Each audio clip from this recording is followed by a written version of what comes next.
Great to be with you in this strange, weird way. We're together, and yeah, and feel free to use chat. And at I think a couple points, I'll try that whole inviting you in if you want to share something.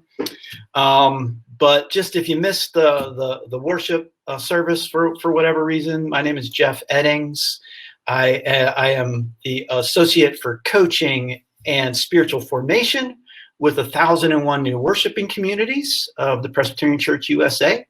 And before that, I was pastor of a church here in Pittsburgh, where I still live, a church that I started many years ago and pastored for about 17 years, called Hot Meadow Bridge Faith Community.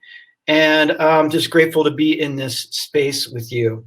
And you may notice that this particular plenary was advertised differently earlier on. It was advertised as Matthew 25 / Rocky Road, and Tracy put forth a great analogy about the whole Matthew 25 invitation of the PCUSA around racism and poverty and congregational vitality, which is, it's not like Neapolitan ice cream, right? Where we can just like scoop one of those out. It's more like Rocky Road. It's all mixed together. And of course, there is an invitation from the PCUSA to kind of focus on one or the other. You can sign up as a church or a presbytery and say our emphasis is on this.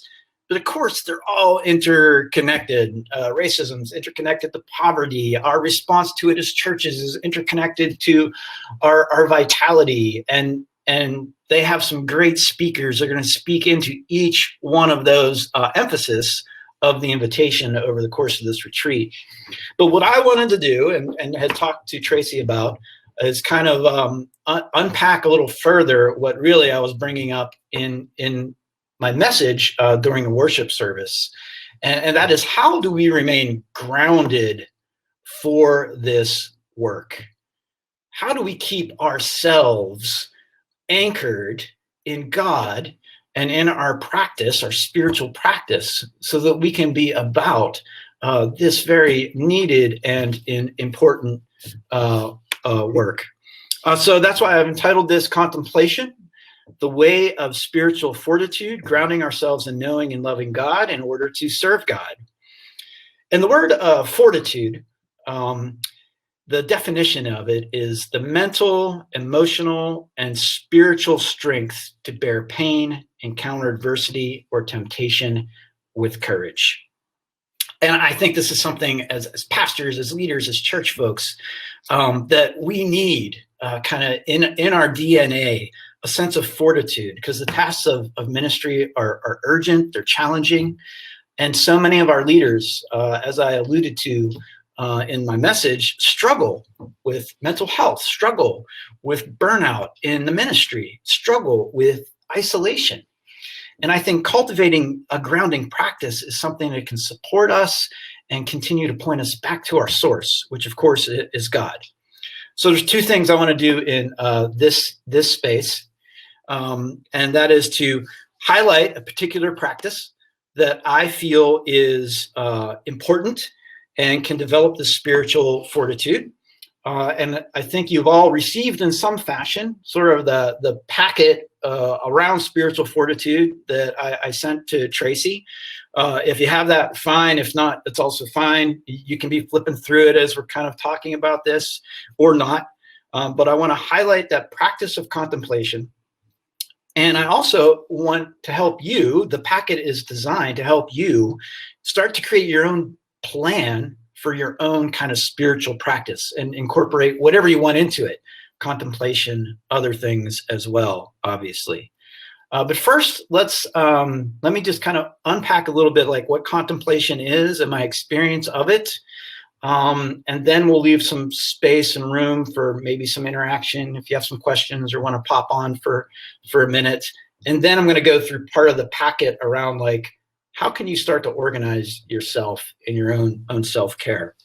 So contemplative prayer, spiritual practice that grounds us in God, reminds us of our belovedness, and helps us develop fortitude for this ministry. that we are invited to participate in. And we've already done, actually, a lot of it today. Did those 2 contemplative prayer practices during worship. We had 3 just intentional minutes of silence during worship. And I love just the minute of silence.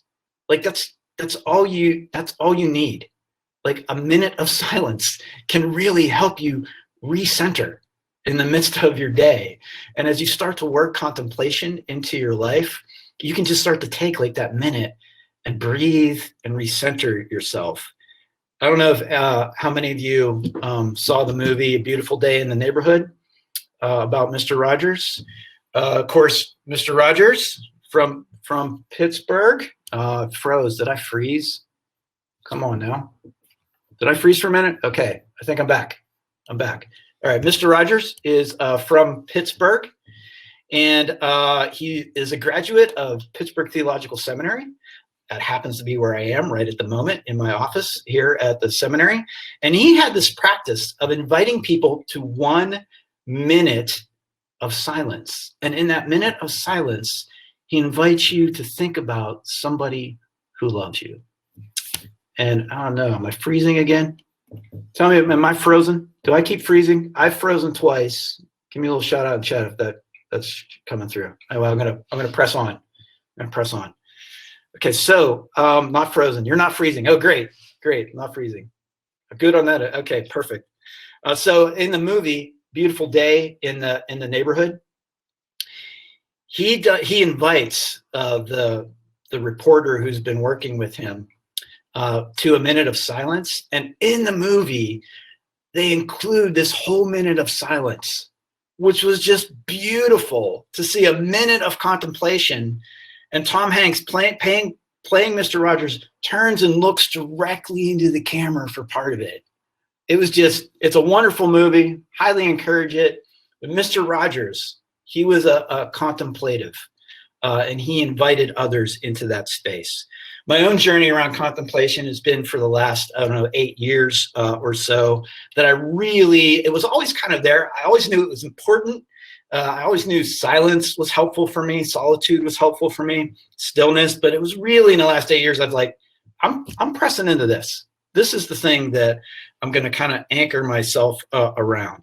And a great definition of it is simply, and you might have heard this, a long, loving look at what is real. A long, loving look at what is real.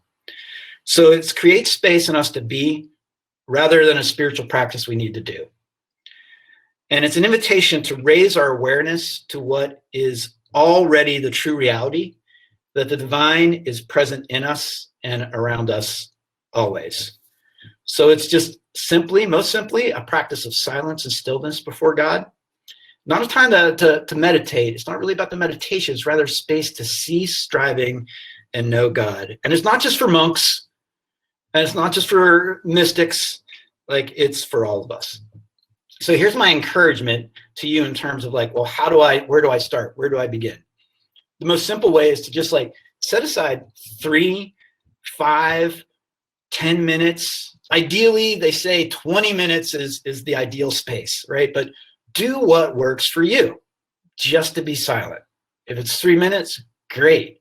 5, 10, 20, whatever works for you. And in that space, you're trying to quiet what they call the monkey mind. You know the monkey mind. It's going all over the place. And 20 minutes might be just a goal to work towards. It might seem daunting if it's not a regular part of your routine. But even if it is a regular part of your routine, it can sometimes seem daunting. So the invitation today that I want to offer you is just try it. Set a timer, get an app. I use an app called Insight Timer. I'm just going to stick it in the chat here because it's a really helpful one for me, which also has a whole variety of prayer meditations and lots of things on it. But I just use it for the timer, and it does a little bell for you. I had my bell during worship. So that's a helpful one. Set it for 3 minutes, 5 minutes, whatever, and just be. Now, of course, what happens in that space is your mind's running all over the place. You're going crazy. So you might want to have a prayer word that helps. Headspace is good. Yes. You might want to have a prayer word that helps you to center. This is sometimes referred to as centering prayer, which is another way of contemplative prayer. And so just take a word: peace, joy, love, God, sees, hope, really anything. Tree, it can be anything. Star, but it sort of acts like the windshield wiper of your mind.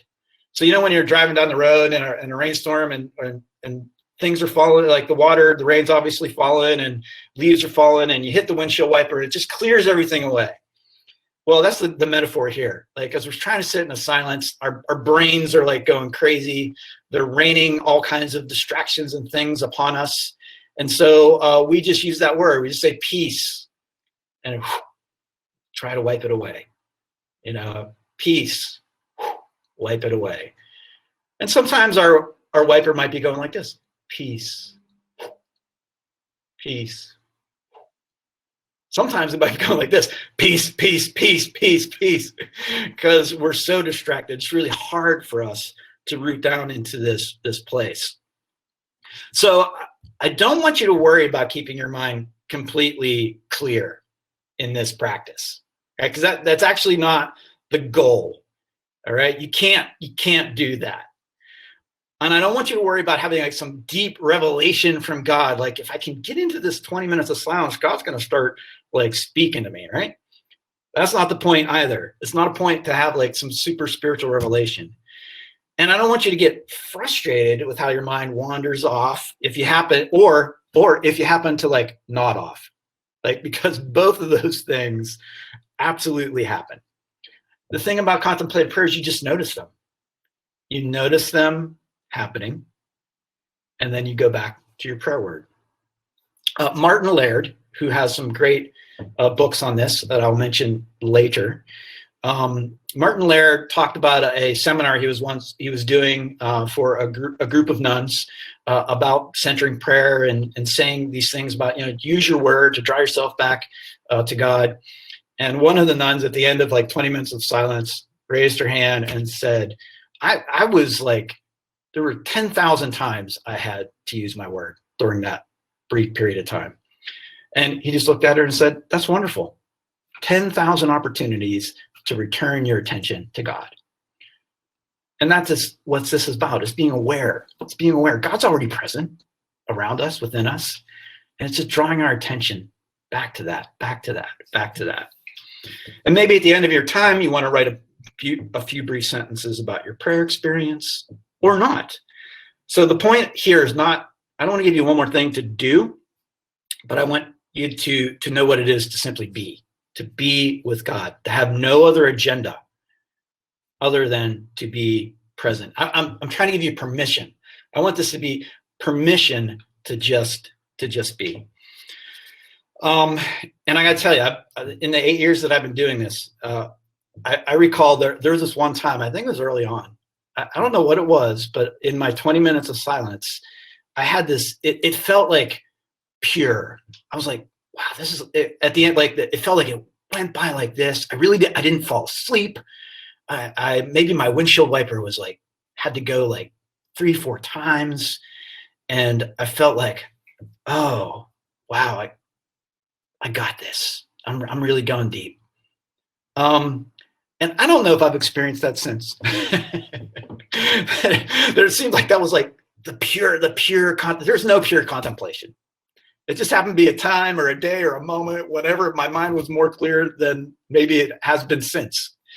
So it's not about these kind of mystical, when we hear about mystical practices, we think like big visions from God, right? I have not had that in my experience. I've not had a Teresa of Avila experience or a St. John of the Cross experience or the stigmata like St. Francis. None of that's happened. And often in my particular moment, when I'm trying to get into that space, I can be falling asleep. I can be distracted. My dogs are coming up and harassing me. There's all kinds of things that happen. And sometimes at the end of it, you just feel like, what was that? Was that anything? I don't know. And you go into your day. But here's what I feel it does do for me. I feel like it really roots me so that later in my day, when something arises or something happens that might be unsettling or stirring things up in me, that I find I do have a more centered sense of peace happening in me.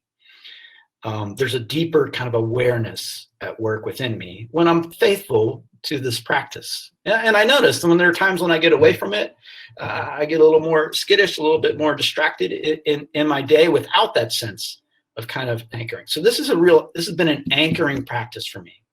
And I think there's something about being faithful to it that helps. Yeah, the practice makes it less reactive. And so I want to highlight 3 things I do think kind of happen in this space, or at least happens for me. This is kind of what as I've unpacked this practice, a couple things have happened. One is the sense of unity with others and all things has kind of flowed out of this space from me.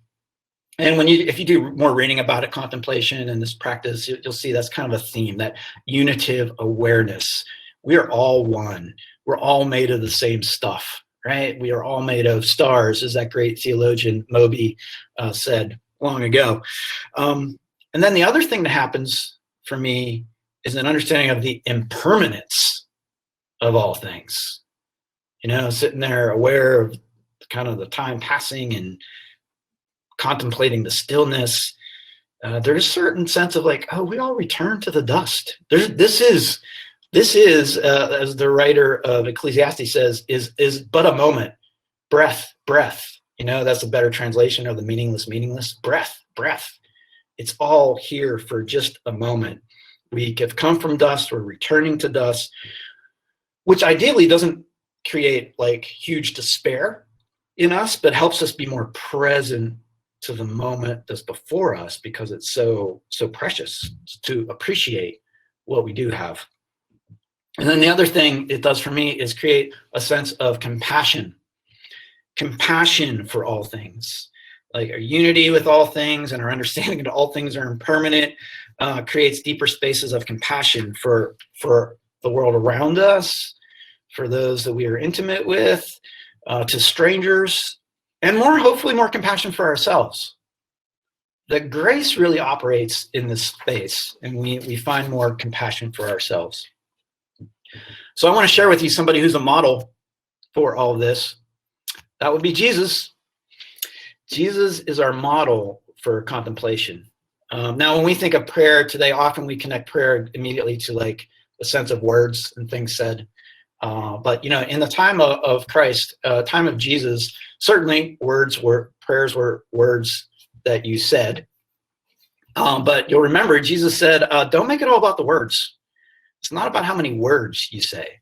So I believe a lot of times when the Bible references Jesus going off to be in prayer, that it might have been about words, but it was also about silence.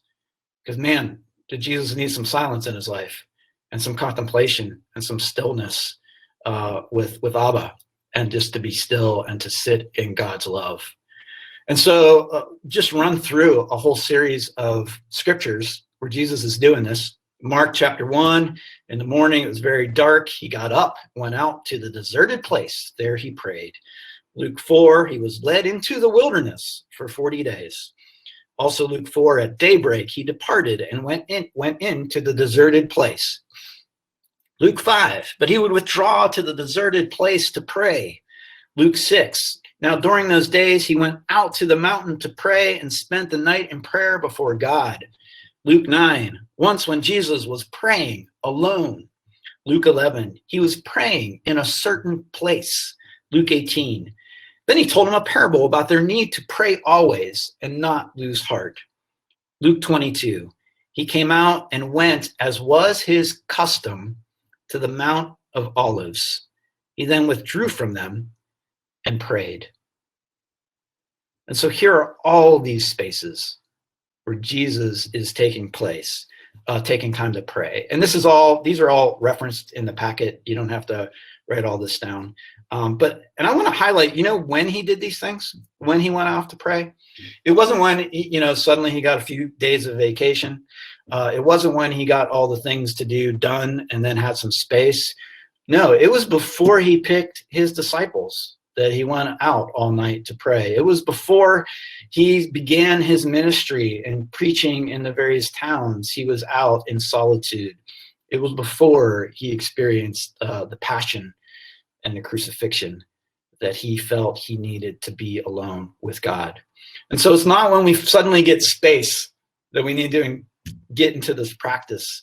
We need to develop it in such a way that we return to it in our times of need.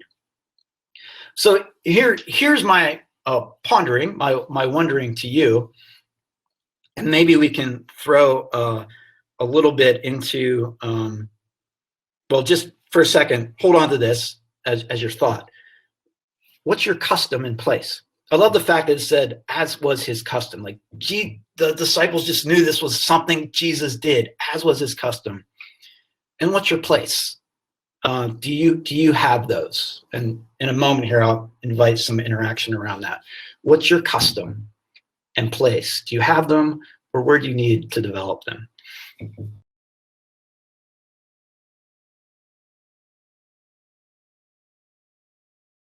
I was muted by the moderator. Am I talking too much? There. Let me throw up a few resources, and then we'll open it up for a little interaction. So here are a few books if you want to read more about this. I mentioned Martin Laird, and he has a series, Into the Silent Land, A Sunlit Absence, and An Ocean of Lights. Into the Silent Land is kind of when I got serious about my contemplative journey. It was in part because I read that book and just thought, I'm just going to try to press in here. Those are very good books. Barbara Holmes, Joy Unspeakable, a wonderful book about contemplation practices in the Black church. A classic is The Cloud of Unknowing from the 14th century.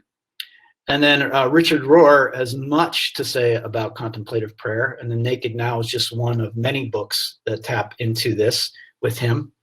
But there's also Teresa of Avila, The Interior Castle. It's a wonderful book on contemplation. And Evelyn Underhill, who really started to bring this back to the forefront with her little book, Practical Mysticism, also. So those are just some spaces you can press into. So let's maybe I'm going to open it up right now just for a little sharing. Either if you want to throw something in the chat, if you want to pop on and say something. What are your reflections on this? What's your custom in place?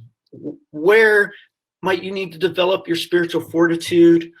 Or what's your current, maybe you have a current spiritual practice you'd like to throw out there, or any kind of questions that you have. So let's see. I think I got is it TC, or is that like your initials? My name is Tom. Yeah. Tom. Yeah. Tom. Yeah. So I was very appreciative of your emphasis on body in the previous session, and I had a ministry for veterans to reduce veteran suicide in the state of Delaware, and we have received training, deep breathing training, free, and we've discovered the importance of body in getting still, as you have described, that stillness. Yeah. And my wife and I have been practicing that method of deep breathing as soon as we get up, so that we get it done each day. It's a daily practice. Mm-hmm.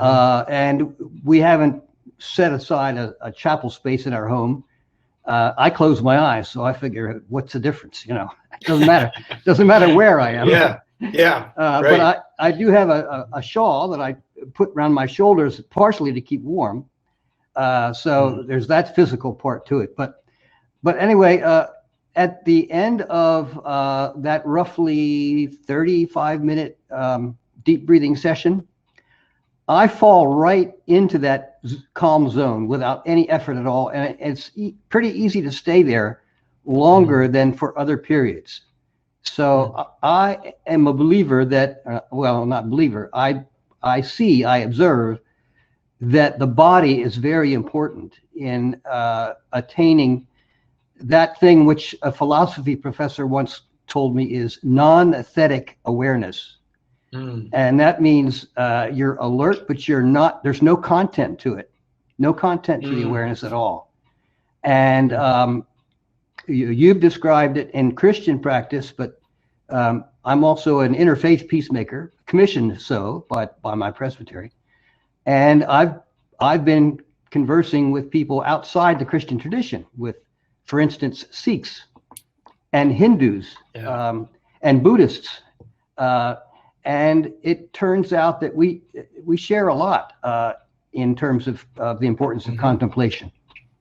So I think one thing that makes it difficult for Christians to understand about contemplative prayer is that from the time we were wee tykes, prayer has been about speaking. Right. It's, you know, get on your knees and speak to God. Okay. Yeah, we're very familiar with that. But what about this stillness? That's foreign to us. So your teaching is very important. Thanks, Tom. Yeah. Thanks for sharing those. If you want to put like, just jot like that resource in the chat. Sure. That'd be great. Okay. Just around, if there, if there's a place to go to learn more about that, your particular deep breathing technique or any of those things, that's good. But appreciate that. Web, it's called The Art of Living.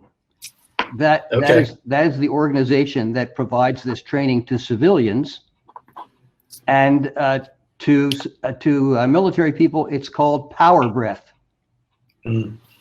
Okay, so I'll put something in the chat. Yep. Thank you. You're welcome.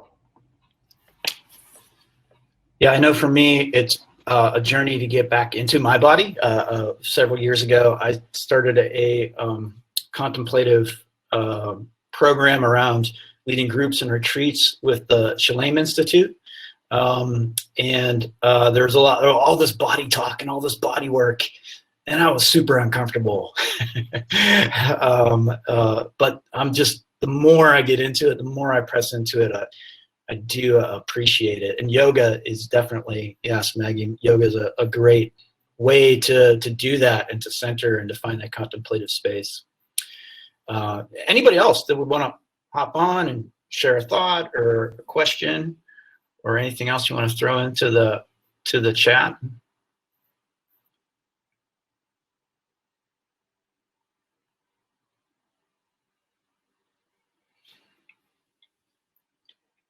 Great. Well, I want to encourage you to like discover your custom and your place. And so just the last part of this time together, I want to just share a tool that you can use to help find your way. The struggle to balance, not making it feel like another thing to do. I know, I get it. Because I'm saying here, it's all about being, but it's also like, but when do I do this? And that's there's truth there. That's part of what we identify here. But finding the space for it, and at different times of life, I'll say this too, like different seasons of life are going to offer different space for that, right? When my kids were young and I was planting the church, there was a lot less time for me. I don't have the spaciousness I have in my mornings now. So it was more challenging. And sometimes you have to just acknowledge where you are in your life journey and the rhythms of that particular part of life, and just identify those places. Where can you get it in? What can you let go of? Because this is important. So what I want to share is, I'm going to share my screen, and I won't be able to see what's going on in the chat while I'm doing that, but I'm just going to roll through just something that can be helpful. And if it feels more like, oh, you're giving me something else to do, then don't worry about it. But it's a way of trying to say, like, where can you fit this in? Where can this fit in where you are in life now? So let me go to sharing the screen. And this is in the packet that you have received or will receive. And it's just a way that I use to, hold on. There we go. Hopefully now you're seeing my screen. Yeah, I guess that. Oh wait, let me. Okay, so this is just a way to categorize. Categories are imperfect, and you can think of them in any way you want to think of them. The categories, like I just put forward here, are spiritual, physical, mental, emotional. And the first thing I invite you to do is just list, where do you do this? Where are you? And of course, sometimes they're like overlapping. My contemplative practice helps me, I think, in all these categories, right? But there are some things, and when I run, it also helps me in all these categories. But just to get you thinking more deeply about what are the customs you have, and where are you doing these things? And if you want, kind of ranking yourself, it's just a way of thinking about it. And Chef, yes, just a moment. Your share screen, minimize this window, because we're just seeing the infinity. Yeah. Okay. Okay. Wait. Let's try that again. Let's try that again, Tim. Sorry. I wondered if I was. All right. Let's see. So I'm going to share screen. I'm going to the application window. I'm going to my tab here. I'm going to click on that. And then I'm going to share. And how's it now, Tim? Nope, it's okay. So minimize your browser window. Oh, minimize my browser window. Okay. How's that? There we go. Are we there? Wait, I'm seeing the chat at the top bottom. Did you minimize all your browser windows and just have the screen up that you're actually? Yep, this is the screen. What are you seeing? Nope, we're seeing the chat window. Oh, are you sharing your whole screen or just? Wait a minute. I thought. Hold on. Let's try this again. Stop. Okay, I'm going to go to the share screen. Just share that application window. Share the application window. The document that you want to share. All right. It doesn't. The document I want to share doesn't show up there under application window. It shows under Chrome tab. Let me try application window though. See if I can then switch over. Now maybe if I minimize. Now what do you see? Okay. Now we're seeing this. I'm still seeing the thing. Is your application in full screen? Yes. So take it out of full screen. Okay. Okay. Sorry, folks. thought I had this worked. I thought I had it worked out yesterday. Yeah, it took this morning as well. There we go. Yeah. No. Wait. No. Wait. Let me stop. May retreat. I don't even know where to stop it. It does not show where I can stop this. Stop. Okay. I stopped. All right. I'm going to try. Thank you, Tracy. Yes, we can be still. There you go. I'm practicing. My practice is coming to me right now. That's right. We're all going to take a minute more of like what our silence. life is these days than really much of anything else. So this is a good way to practice going, I'm going to breathe through the technical difficulties. Okay, I'm going to click share my entire screen and then minimize this. Yes. Okay, share, minimize, pull that up. How's that? That's Woo! perfect. Got it. We got Okay. it? Yes, I'm out. All right. You're on your own. Awesome. Thanks for saving me. All right, so here's what I was talking about. You to consider where your customs are, what your places are under spiritual, physical, mental, emotional, or however you want to unpack that, right? And think, what are your warning signs? You know, we all know. I know when my temper is short, when I'm getting angry with my dog real quick. A very simple one. What are your warning signs? And then think about this too, because your care is not just about you. Who is your care team, right? Who are the people you need to be spending time with to be healthy? I remember when we started our church, Hot Metal Bridge, there was a season where my wife and I were so invested in that community that we neglected our other friendships, friendships that we had had for years.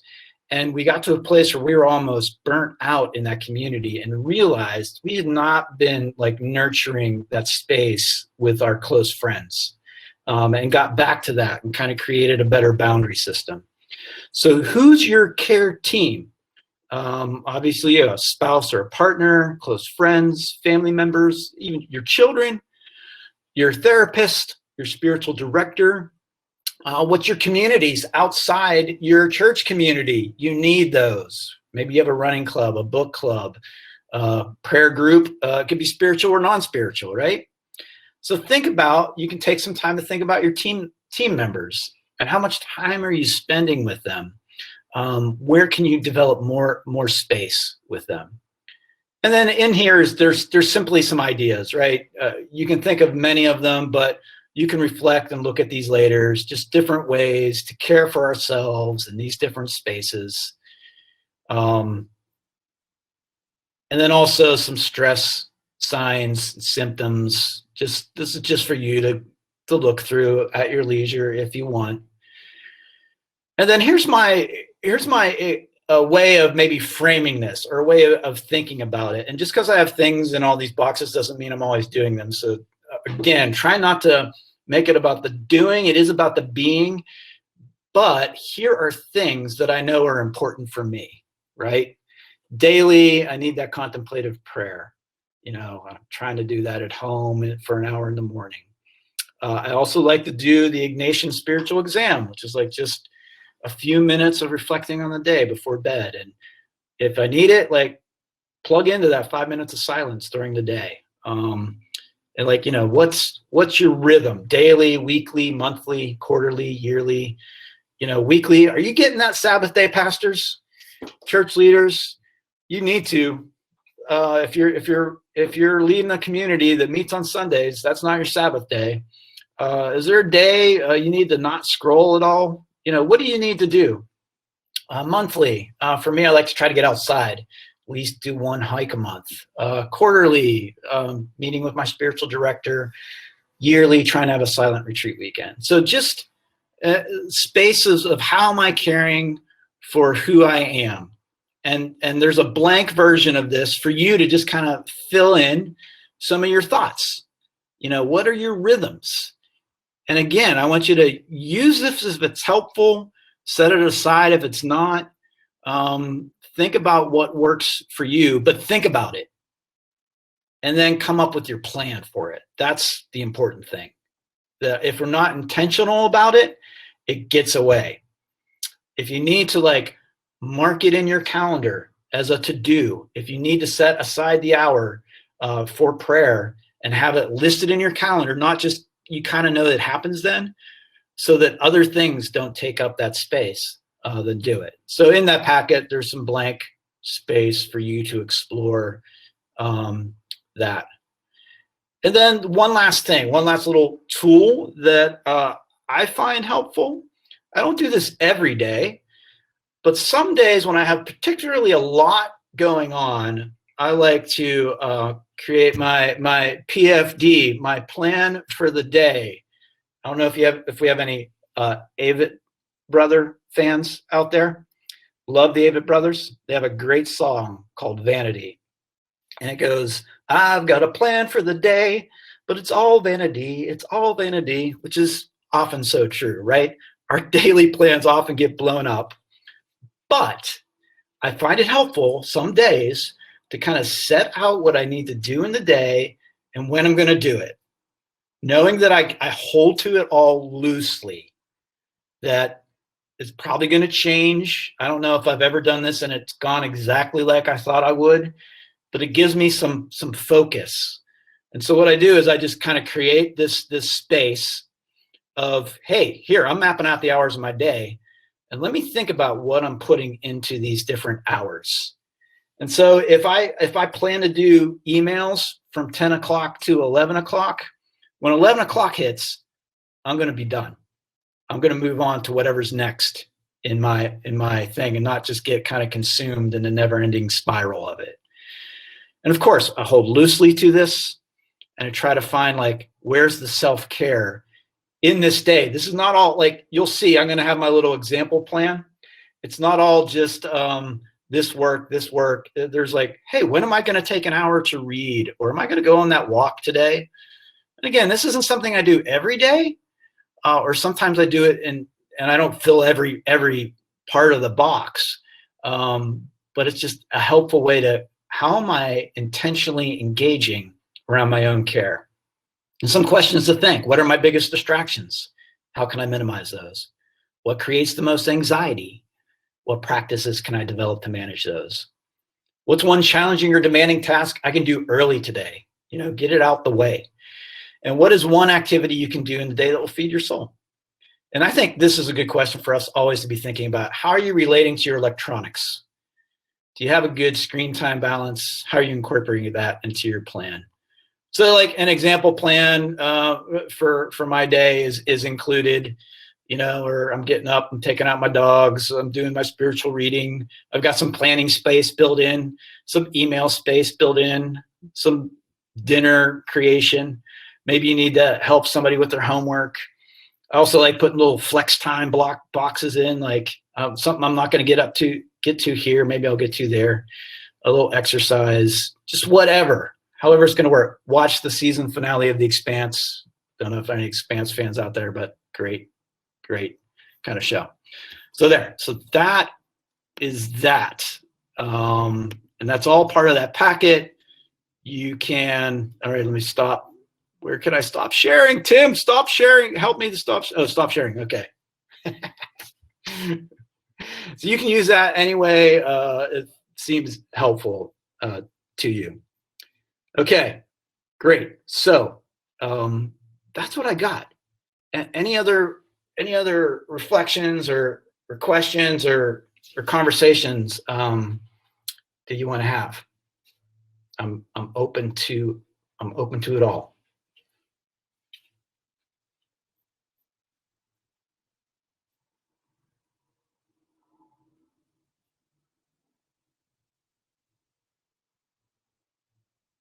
Is that like Mark that you did? Yeah. Yeah, well, a little bit easier to do when we're younger, less responsible, less distracted. Yeah, that's true. And I, you know, I just feel like we live in a time of distraction. Oh my gosh. There's so many things to like, when I get to a space of like, okay, I'm just going to chill. Oh, am I going to watch something on Netflix? There's 1,000 shows to watch. Am I scrolling through, you know, my app? What am I doing? I just think we're very distracted people right now. So.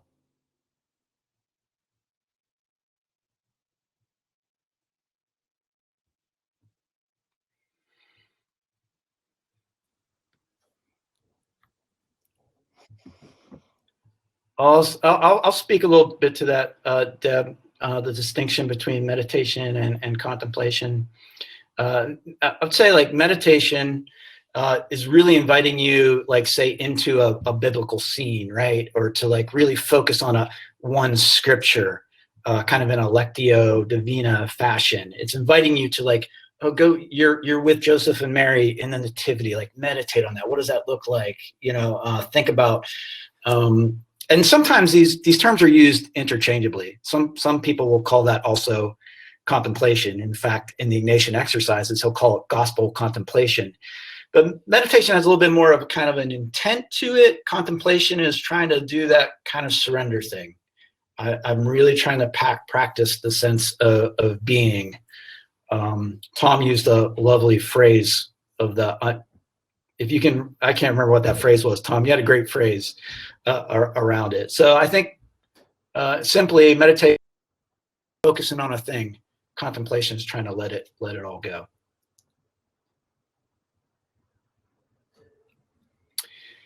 Yeah, pandemic is definitely like, I sit in my house all day long. Sometimes things just blend one into the other, but that is where I have found that little practice of kind of creating the schedule for my day helpful, because I don't have some things that used to like frame the day, like, oh, I'm going to the coffee shop now to sit with this person, that would kind of break up the day. So I find like I really intentionally need to break up my day so it just doesn't become just kind of a gray space. Taizé is great. Yeah. Finding some Taizé music to help to sit with. Yeah. Also, there it is. Non-thetic awareness, alertness and awareness with no content. Yeah.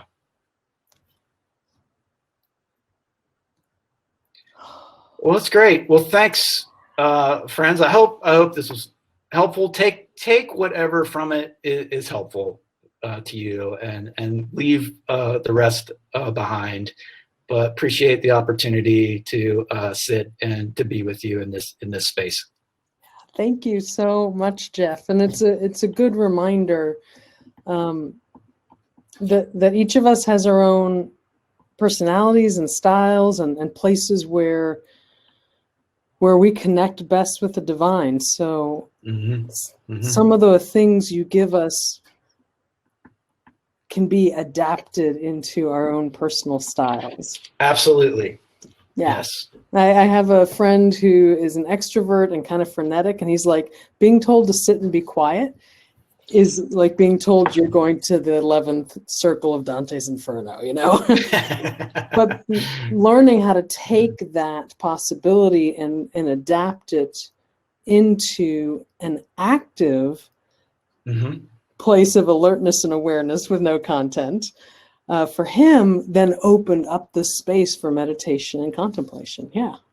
Yeah, I have a friend also like that. He's like, and we have the same spiritual director. And he was like, Sister Catherine told me to go sit in the church for 30 minutes he's like, I came out of there and was like, I'm never doing that again. But I was like, Dave, but he's a huge bike rider, always on his bike, hours and hours.